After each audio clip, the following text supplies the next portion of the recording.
Hoje eu vou ensinar a fazer a ralar. Eu vou começar a ativar o fermento.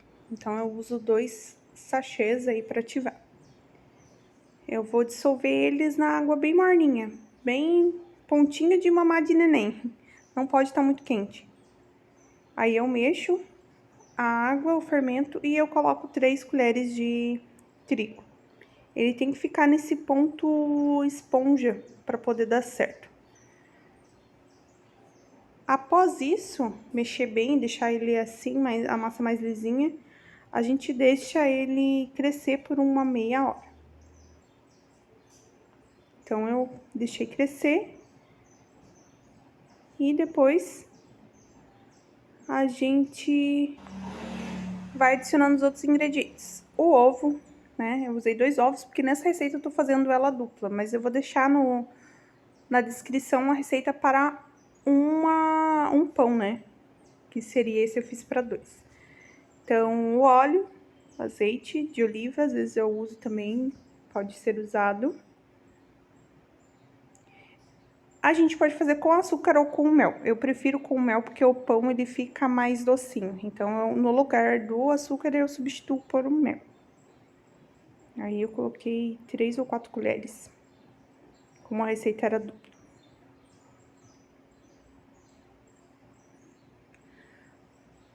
Vou adicionar também o sal, uma colherinha de chá de sal.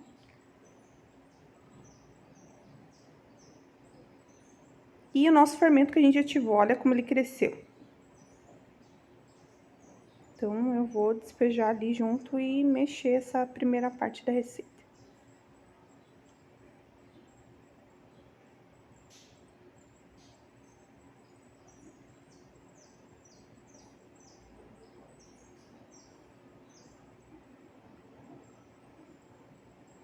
Então, esses ingredientes mais líquidos, eu mexo eles todos agora nessa primeira parte.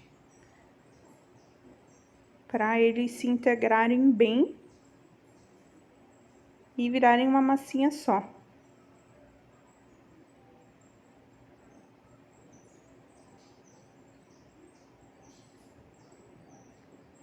Após eles virarem essa única massinha ali, eu vou começar adicionando o trigo. Então, vou medindo ali a quantidade de trigo e vou adicionando aos poucos nessa massa que já tá ali semi-pronta na bacia. Eu vou mexer o máximo que eu puder com a espátula ali. Quem tem a batedeira, dá pra fazer com a batedeira planetária também. Como eu não tenho, eu faço na mão mesmo e dá super certo. Então, eu vou mexendo, adicionando mais trigo e mexendo até a massa virar, né, uma só.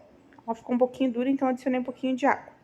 Como a gente faz a ativação do fermento, às vezes não precisa adicionar mais água, mas nesse caso foi necessário.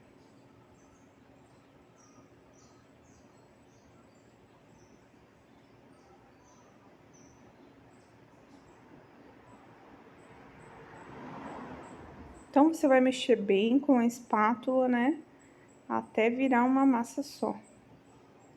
Fui adicionando água aos poucos, para ele não perder o ponto também. E aí, já tava quase chegando no ponto que eu preciso pra... Olha só como ficou, pra poder sovar com a mão. Então, a massa fica assim. E agora é a hora de realmente colocar a mão na massa. Aí, quando eu não consigo mais mexer com a espátula, eu venho e começo a sovar a massa. Essa parte é fácil, não é nenhum bicho de 7 cabeças, é só ir sovando bem. Uma coisa muito importante na ralar é a gente sempre tá orando, colocar um louvor, ir ministrando sobre aquele pão, declarando palavras positivas, declarando uma ótima semana para você, para sua família. Que é para isso o Shabá, né? A gente reunir a família, orar, declarar coisas boas sobre a próxima semana. Isso eu vou fazendo enquanto vou sovando a massa. Se vocês conseguissem ouvir o fundo, eu tava ali com um louvor, ouvindo e declarando, né, boas coisas para minha família, uma semana próspera. E assim eu vou sovando o pão. E esse é um dos maiores segredos do pão mesmo, é você ir declarando, né, sobre a sua família. Então, você vai sovar, sovar, sovar, até a massa ficar bem bonita. Essa massa, ela é uma massa bem molinha, sabe? Então, às vezes ela vai grudar um pouquinho na mão, mas não dá pra colocar muito trigo, senão a massa vai ficar muito dura. Então, é natural que ela gruda um pouquinho, mas não muito. E você consegue ir sovando a massa até ela ficar uma massa bem lisinha.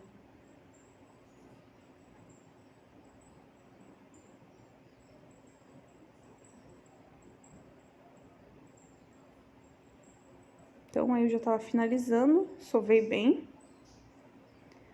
Aí eu pego a mesma bacia e coloco um pouquinho de trigo no fundo, só pra ela não grudar quando ela crescer. Coloco um plástico filme sempre em cima, pra que ela possa crescer e não grudar no paninho, né? Onde a gente mora é um pouquinho frio, então a gente coloca pra crescer no forno. Eu coloquei aí uma forma com água quente e coloquei pra crescer, ele vira tipo uma estufa pra poder crescer o pão. Após o pão crescer eu já vim, untei a forma. E agora a gente vai começar a abrir a massa. Então, a massa ficou assim, no forno ele vira uma estufa, então cresceu super bem o pão. Com um pão bem grandão. E agora a gente vai começar a dividir e a rechear esse pão. A gente não segue as comidas kasher aqui em casa, a gente cumpre, né, os mandamentos, mas quero deixar bem claro que a gente não segue o cardápio kasher. Então, eu vou colocar chocolate, esse chocolate ele não tem leite, mas por isso que eu tô colocando no pão, porque a gente segue, né, os mandamentos, mas não somos judeus. Então, agora eu vou cortar o pão, dividir ele. E após isso, eu vou abrir a massa e rechear com o chocolate. Que esse foi um pedido especial. Então, a gente, depois de cortar, a gente divide em 3, né? Em 3 rolinhos, assim. Se você não for rechear, você já pode começar a trançar daí. Caso você recheie com chocolate, é só abrir a massa com um rolo, colocar o chocolate e fechar a massa, pra daí a gente começar a trançar.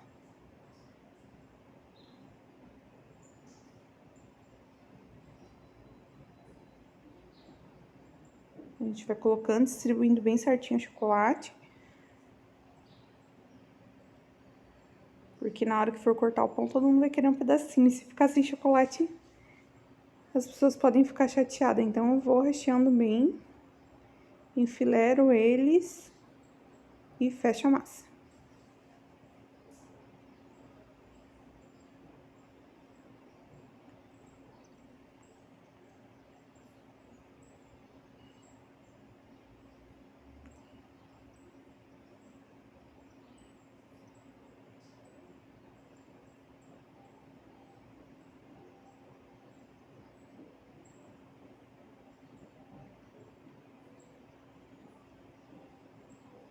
Como eu disse, a massa ela é bem molinha, então a gente tem que fazer as coisas com bastante delicadeza para não acabar rasgando a massa.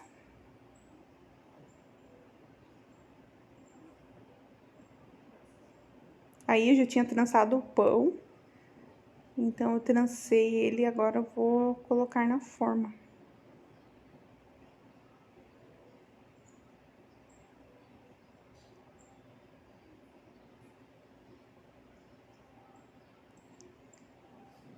E agora eu pincelo com uma gema em cima. Bem pincelado, todo o pão. Porque é a gema que vai fazer com que o açúcar ele grude no pão, né? Pra ele não sair. Então, a gente vai pincelar bem com uma gema.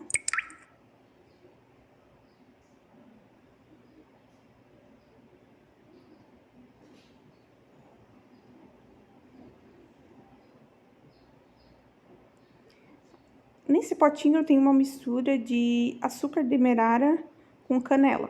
A canela é a gosto, né? Mas ela dá um cheirinho e um aroma especial no pão. Então, eu deixo prontinho já assim na geladeira e venho colocando bem sobre o pão.